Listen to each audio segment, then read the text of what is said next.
plan for all the sectors. Ibi byagambwa bakakigo ka parliament akavyobwegese hakabantu kabugana habakurukurwa mu kitongore cha Bank of Uganda ubwo barukwenda kumaraho buzubaha amashomera garukwenda kuguzubwa habwa amabanja. Aba banki nkuru bagambira akakigo ngo bahereze kuhandikira banka zona okucendeza habwiro buhirwa bakama b'amashomero kushashira amabanja. For the educational sector, what we say is, look here, we are going to allow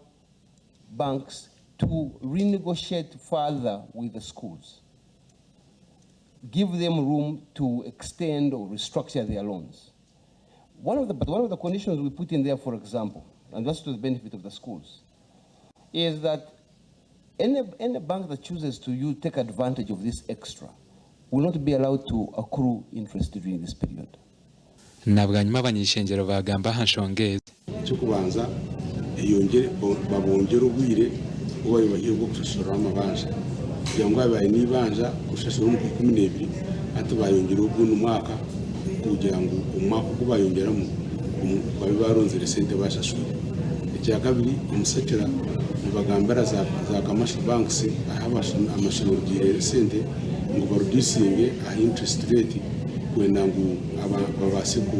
kushashura amabanja nesente billion 20 izaraganisibwe president ahabashomesa abashomesa mu mashomera ga private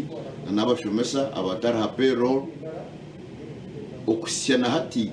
umwaka gwaza kwa tubakasitunga azobutasitunga kwabo minister yatugambira mu bwatu minister wa finance yatugambira mu bwatu ngwe sente ezo ziruhona nyincha kare bazena no bazitunga